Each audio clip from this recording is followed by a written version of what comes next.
Bonjour à vous toutes et à vous tous, j'espère que vous allez bien. Une toute petite vidéo pour vous préparer, vous présenter la vie sentimentale pour ces mois de février et mars 2023.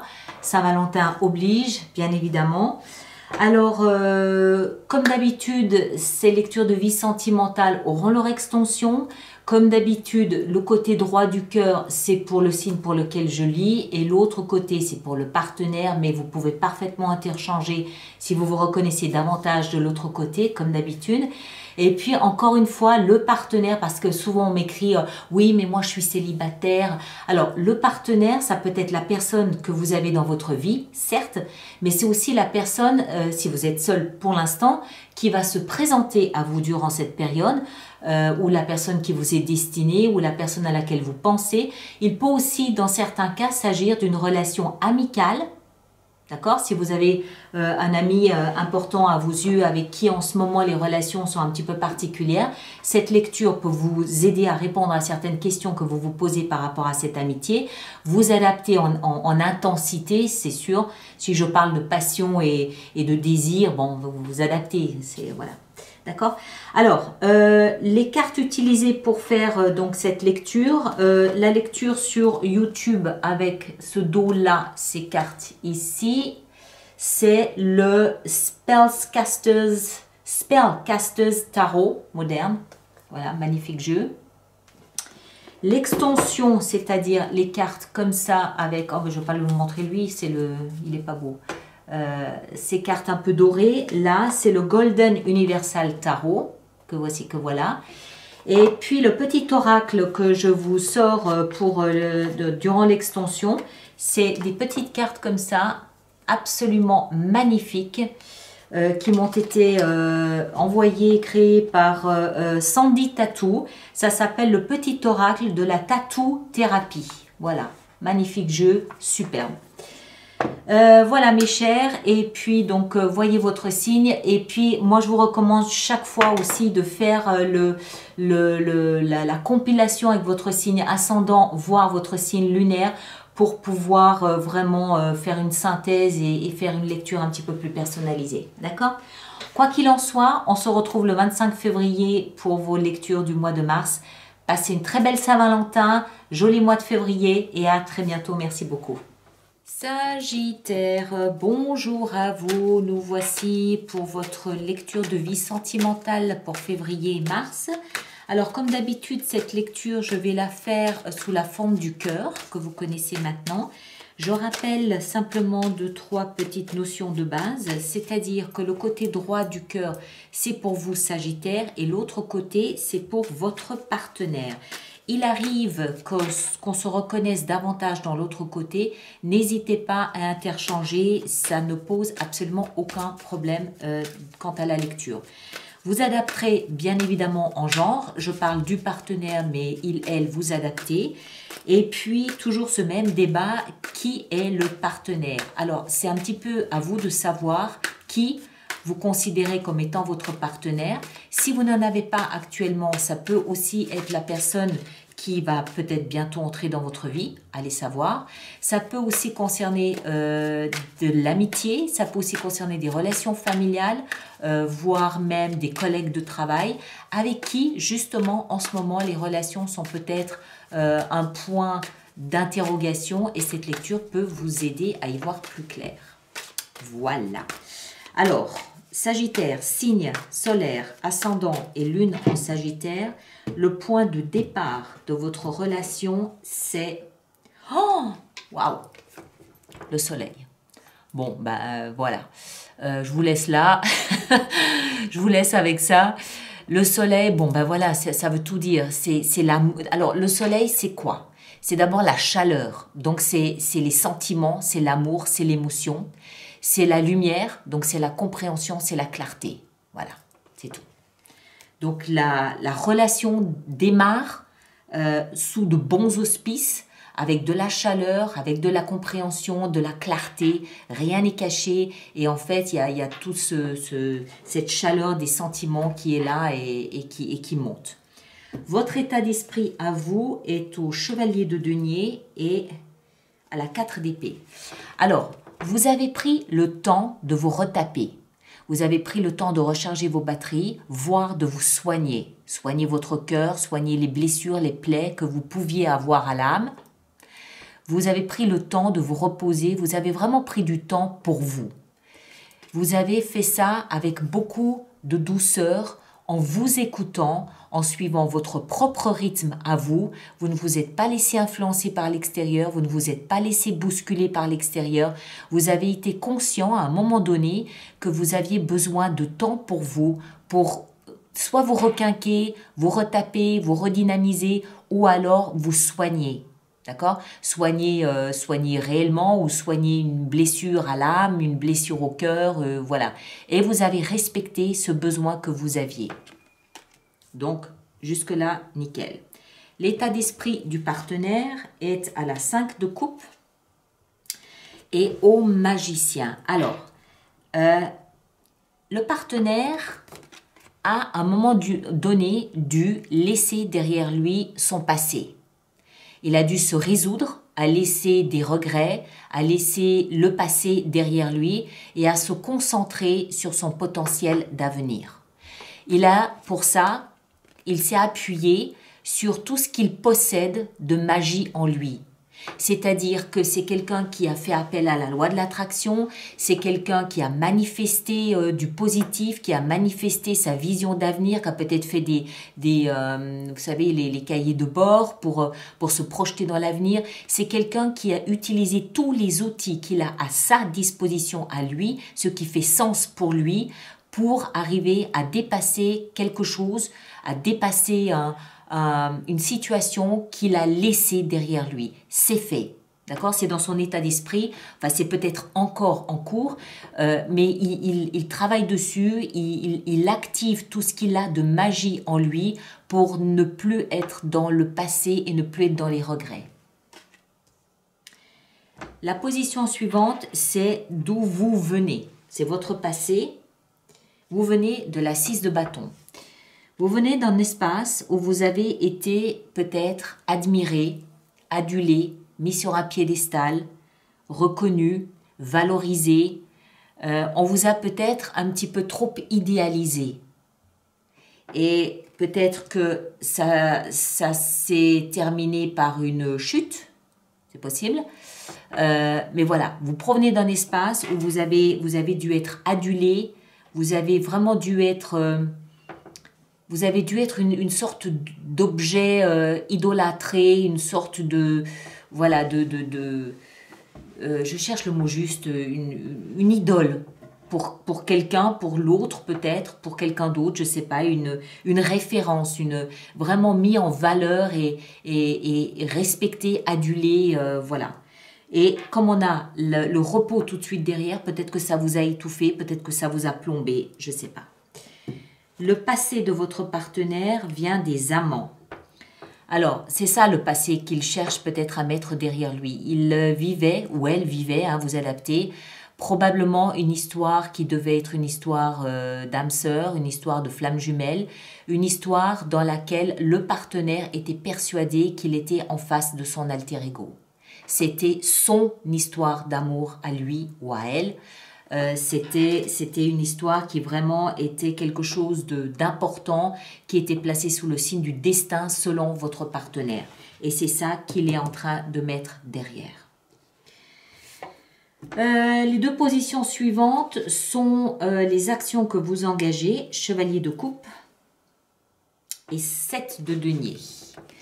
Alors, d'abord 7 de denier nous fait comprendre que vous êtes dans une étape maintenant où vous faites un petit peu le point sur la situation. Vous faites le point sur ce que vous avez reçu, vous faites le point sur ce que vous avez donné, vous faites le point sur ce que vous avez investi, ce qui vous a nourri, ce qui vous a déçu, ce qui vous a accompagné. Voilà, vous faites un peu le bilan de tout ça, du passé avec ce que vous avez là actuellement et ce début très prometteur. Vous faites le bilan de tout ça et vous vous demandez s'il y a des endroits où vous pouvez apporter plus, s'il y a quelque chose que vous pouvez faire en mieux, en plus ou différemment. Ça vous amène je pense que c'est vous, ça vous amène à peut-être aller trouver l'autre et à lui parler soit d'amour, soit d'excuses. Soit vous lui parlez franchement, les yeux dans les yeux, d'amour, de vos sentiments, de vos émotions, soit vous allez présenter vos excuses pour un malentendu ou quelque chose qui aurait pu se passer et qui s'est mal passé ou voilà. Je ne pense pas que ce soit quelqu'un qui vienne à vous, même si je ne peux pas l'exclure non plus. Je pense que c'est vous qui prenez sur vous, une fois que vous avez fait votre bilan, parce qu'on est dans les actions accomplies, une fois que vous avez fait votre bilan, vous prenez sur vous d'aller voir cette personne et de lui dire voilà mes émotions, voilà mes sentiments, voilà ce que je ressens et si nécessaire, je suis désolée, je présente mes excuses pour ceci ou cela. Le partenaire, les actions engagées, la justice et la 3 de bâton. Le partenaire, lui, il attend une forme de justice. Il attend patiemment son heure. Il sait que ça va venir. Alors, il sait que ça va venir, il ne sait pas quand, il ne sait pas comment, mais il sait que ça va venir.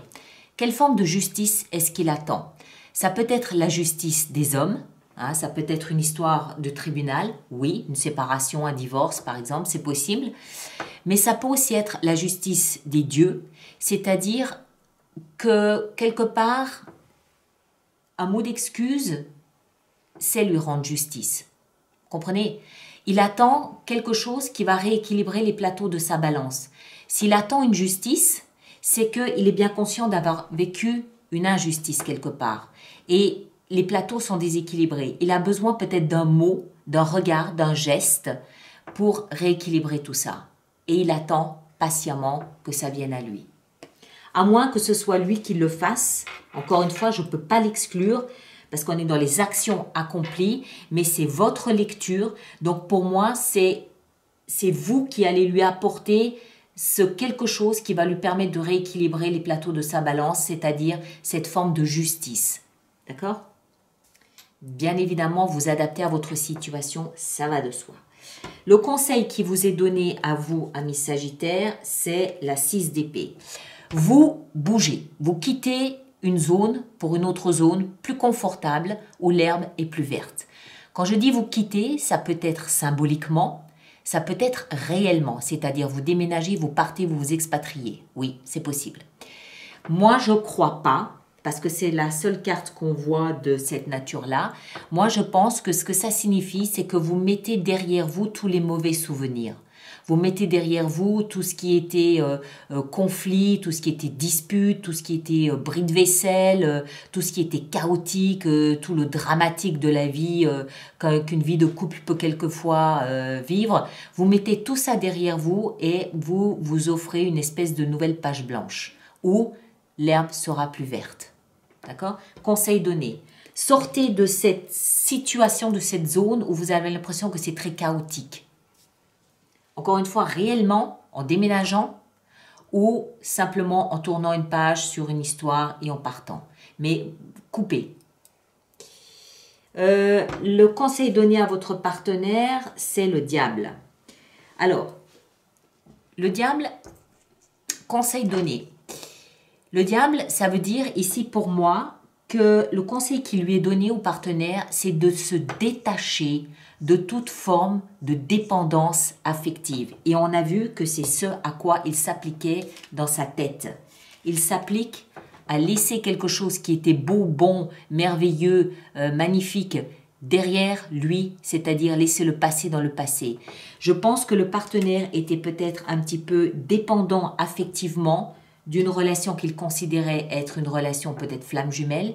Et cette carte ici nous explique que le conseil donné au partenaire, c'est de se libérer de ces liens qui ont été bons à un moment donné, mais qui ne sont peut-être plus adaptés aujourd'hui.